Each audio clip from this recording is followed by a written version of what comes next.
वही रब है जिसने तुझको हमतन करम बनाया, हमें भीख मांगने को तेरा आस्तां बताया। तुझे हम्द है खुदाया, तुझे हम्द है खुदाया। अरे ए खुदा के बंदो, कोई मेरे दिल को ढूंढो। मेरे पास था अभी तो, अभी क्या हुआ खुदाया।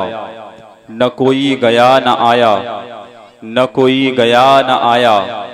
हमें ए रज़ा तेरे दिल का पता चला बमुश्किल। दरे रोज़ा के मकाबिल वो हमें नजर तो आया। ये न पूछ कैसा पाया, ये न पूछ कैसा पाया। तुझे हम्द है खुदाया, तुझे हम्द है खुदाया। हेलो। हम्दे खुदा हो, प्यारे नबी को सलाम हो। सब अंबिया सहाबा वली सलाम हो। जो पंजतन है यानी नबी और फातिमा, हसनो हुसैन मौला अली को सलाम हो।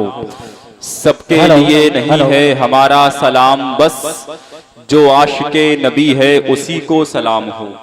अस्सलामु अलैकुम व रहमतुल्लाहि व बरकातुहू। वालेकुम अस्सलाम व रहमतुल्लाहि ताला। मैं जानता हूँ कि आप सारे लोग जानते हैं सलाम करना मदीने वाले आका की सुन्नत है, जवाब देना वाजिब है। ये बात बताने की आपको ज़रूरत नहीं।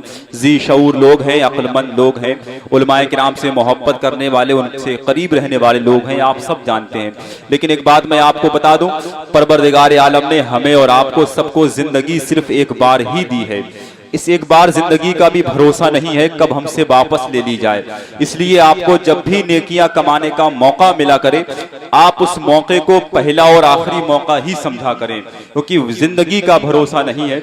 मैंने आपको सलाम किया है, जिस मोहब्बत से आपने जवाब दिया है, अपनी जिम्मेदारी का आपने सबूत दिया है, लेकिन मैं चाहता हूं कि आपकी बेदारी में थोड़ा और इजाफा हो जाए। मैं दोबारा सलाम करने का आदी नहीं हूं, लेकिन बस मैं आपके मुस्कुराते हुए होठों पर फिर से अपने लिए दुआओं का जखीरा देखना चाहता हूं, इसलिए मैं दोबारा सलाम कर देता हूं।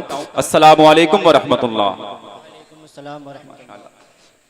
हमारे बुजुर्गों का अता किया हुआ तरीका है कि महफिल में जाओ, नबी की नात पढ़ो, तकरीर करो या कोई दूसरा काम करना हो, सबसे पहले सलाम किया करो। सलाम करने के बाद सबसे पहले सबसे बेहतर और जरूरी काम यह है कि दुरूद पाक पढ़ा करो। अब कभी कभी लोग इस बात पर भी सवाल करते हैं कि दुरूद पाक पढ़ने से मिलता क्या है, दुरूद पाक पढ़ने से फायदा क्या है, दुरूद पाक पढ़ने से हासिल क्या होगा। मैं आपको 2 मिनट में बता दूं कि दुरूद पाक पढ़ने से मिलता क्या है।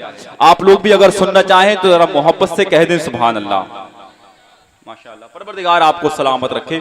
बहुत अच्छा साउंड बोल रहा है, अब आप आराम कीजिए, आराम कीजिए, बस बहुत अच्छी सेटिंग है। रजा साउंड अपनी मुकम्मल जिम्मेदारियों के लिए जाना जाता है, अपनी काबिलियत के लिए जाना जाता है। परवरदिगार और बरकतें अता फरमाए। मेरे आका सल्लल्लाहु ताला अलैहि वसल्लम मिराज की शब जब परवरदिगार आलम के रूबरू पहुंचे, सुन लिया करें, महफिल में आया करें तो गौर से सुना करें। ऐसा नहीं है, हम भी इंसान हैं, गलती हमसे भी हो सकती है। अगर हमसे कोई गलती हो जाए आप हमको बता सकते हैं, और बात अगर अच्छी लगे तब आप अमल कर सकते हैं। मेरे आका सल्लल्लाहु ताला अलैहि वसल्लम मिराज की शब परवरदिगार आलम के रूबरू पहुंचे। परवरदिगार आलम से मेरे आका ने कलाम किया, परवरदिगार आलम ने मुस्तफ़ा से कलाम किया। परवरदिगार आलम ने इरशाद फरमाया, महबूब ये बताओ कि इस दुनिया को किसने पैदा किया है, ये दुनिया किसके लिए है।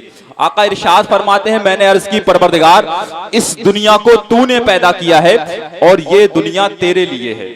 आका इरशाद फरमाते हैं, फिर परवरदिगार आलम ने सवाल किया, ऐ महबूब ये बताओ तुम्हें किसने पैदा किया है और तुम किसके लिए हो। आका इरशाद फरमाते हैं, मैंने अर्ज की परवरदिगार आलम मुझे भी तूने पैदा किया है, मैं भी तेरे लिए हूं। फिर एक सवाल किया परवरदिगार आलम ने अपने महबूब से। आका इरशाद फरमाते हैं, उस सवाल को सुन के मुझे कुछ हया सी आ गई, मैं खामोश सा हो गया। परवरदिगार आलम ने इरशाद फरमाया, महबूब ये बताओ कि मैं किसके लिए हूं, मैं किसके लिए हूं। आका इरशाद फरमाते हैं, मैं खामोश हो गया। मुझे कुछ हयासी आ गई। खुद परवरदिगार आलम ने जवाब दिया, जवाब मैं अपनी जुबान में आप तक पहुंचा देता हूं। परवरदिगार आलम ने इरशाद फरमाया, महबूब सुनो, इस दुनिया को मैंने पैदा किया है, ये दुनिया मेरे लिए है। महबूब सुनो, तुम्हें मैंने पैदा किया है, तुम मेरे लिए हो, लेकिन जो तुम्हारी बारगाह में दुरूद पाक पढ़ेगा, मैं खुदा उसके लिए हूं। ये दुरूद पाक पढ़ने का इनाम है, ये दुरूद पाक पढ़ने की बरकतें हैं। इससे बड़ा इनाम दुनिया में कोई और वजीफा आपको नहीं दे सकता है। अब आइए आप मोहब्बत के साथ में दुरूद पाक पढ़ लें। अल्लाहुम्मा सल्ली अला सय्यिदिना व मौलाना मुहम्मदिन बारिक वसल्लम सल्लु अलैहि सलातो व सलाम अलैका या रसूल अल्लाह सल्लल्लाहु ताला अलैहि वसल्लम। परवरदिगार आलम का फजल व एहसान है, यकीनन परवरदिगार आलम की मर्जी है, वरना खुदा ने जुबान तो बहुत सारे लोगों को दी है, परवरदिगार आलम ने कान तो बहुत सारे लोगों को दिए हैं, लेकिन सबके मुकद्दर में ना नबी का जिक्र करना है, ना नबी का जिक्र सुनना है। ये सुन्नियों का मुकद्दर है। खुदा ने हमें कान अता किए हैं, इन कानों से हम अपने आका का जिक्र सुनते हैं। जुबान अता की है, इस जुबान से हम अपने आका का जिक्र करते हैं। मुझे उम्मीद है इंशाअल्लाह एक ना एक दिन नबी का जिक्र करने सुनने के सदक़े जो परवरदिगार आलम ने हमें आंखें अता की हैं, इन आंखों से हम मदीना शरीफ की जियारत भी करेंगे।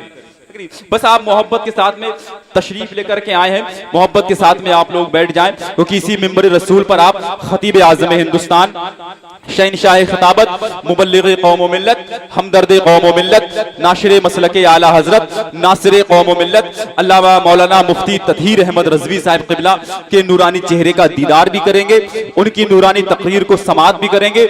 मैं बस एक जुमला कह दूं कि तकरीर ऐसी होती है, खिताब ऐसा होता है जिसको सुनकर आप अमल करेंगे, सिर्फ आपका फायदा नहीं है, आपकी आने वाली नस्लों का फायदा है, और जो लोग आपके रिश्तेदार, आपके अहबाब इस दुनिया से जा चुके हैं, उनका भी फायदा है।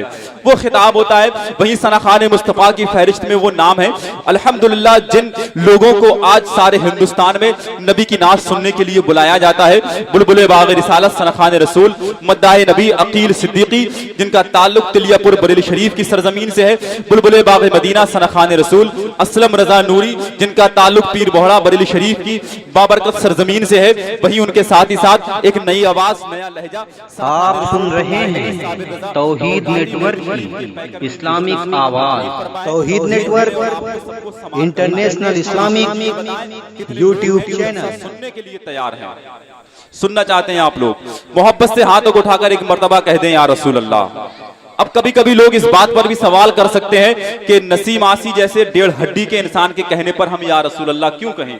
आप मेरे कहने पर मत कहिए, आप तो अपने आला हजरत के कहने पर कहिए। फरमाते हैं, दुश्मने अहमद पे शिद्दत कीजिए, मुल्हिदों से क्या मुरव्वत कीजिए, गैज में जल जाए बेदीनों के दिल, या रसूल अल्लाह की कसरत कीजिए।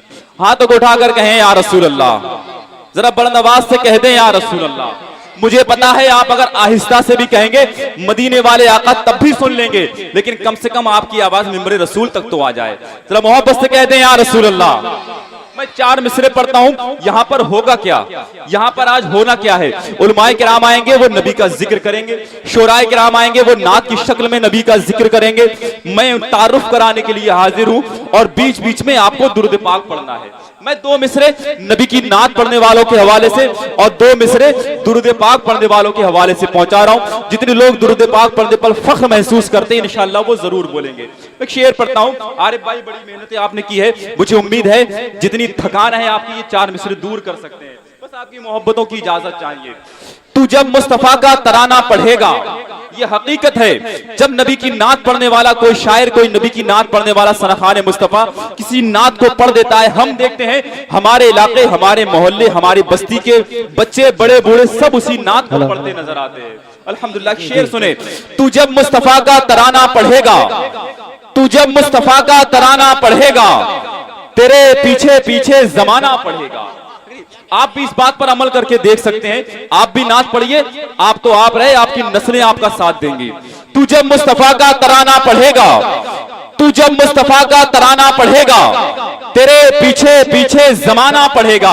अच्छा, ईमानदारी से ये बताएं, कितने लोग हैं जिन्हें दुरूद पाक पढ़ने पर फख्र महसूस होता है? माशाल्लाह, परवरदिगार आपको सलामत रखे। इस दुनिया में ऐसे भी लोग हैं जिन्हें दुरूद पाक पढ़ने वालों से नफरत है, नसीम आसी को उनके पूरे खानदान से नफरत है। कुछ लोग ऐसे भी हैं जो दुरूद पाक पढ़ने वालों का आज हंस हंस के मजाक उड़ाते हैं। देख लेना कयामत के दिन वही लोग रो रो कर दुरूद पाक पढ़ेंगे। अब बस आप दो मिसरे और सुन लें। तू जब मुस्तफा का तराना पढ़ेगा तेरे पीछे पीछे जमाना पढ़ेगा। तू जब मुस्तफा का तराना पढ़ेगा तेरे पीछे पीछे जमाना पढ़ेगा। कयामत के दिन तो दुरूद अंधे नजदी तेरा बाप क्या तेरा नाना पढ़ेगा। कयामत के दिन तो दुरूद अंधे नजदी तेरा बाप क्या तेरा नाना पढ़ेगा। ये धोखेबाज नोट है, ऐसा लगता है जैसे 100 का नोट दे दिया गया है। ये गवर्नमेंट भी अजीब है। बहरहाल उसका जो काम था उसने किया है। अब अक्लमंद होना भी बहुत जरूरी है। अगर सिर्फ कुर्सी पे बैठना जरूरी नहीं है, अक्लमंद होना भी जरूरी है। मैं देख रहा हूँ बहुत सारे हमारे बच्चे मौजूद हैं और यकीनन ये हमारी आपकी खुशनसीबी है। इनकी तादाद देख करके मैं कह सकता हूँ इंशाअल्लाह आने वाला वक्त वो है जब हमारे घरों से गानों की आवाजें नहीं आएंगी, नबी के तरानों की आवाजें आएंगी। ये कौम है जो हमें नबी की नात के करीब लेकर के जाएगी। मैं इन सबका एहतराम करता हूं, लेकिन वक्त बहुत मुख्तसर है। आरिफ भाई की जैसी इजाजत हो जाए। मैं बारगाह रिसालत में आप सल्लल्लाहु अलैहि वसल्लम में नबी की नात पढ़ने के लिए आमिर भाई से गुजारिश करता हूं। उनसे मेरी पहली मुलाकात है। मैं पहले उनके लबो लहजे को सुनना चाहता हूं, इंशाअल्लाह फिर उनकी तारीफ की जाएगी। आप लोग मोहब्बत के साथ में नारा लगाएं, नारे तकबीर, नारे रिसालत, मसलके आला हजरत, फैजाने आला हजरत, इस्लाहे मुआशरा कॉन्फ्रेंस, उलमाए अहले सुन्नत, शोराए अहले सुन्नत, नारे तकबीर, नारे रिसालत।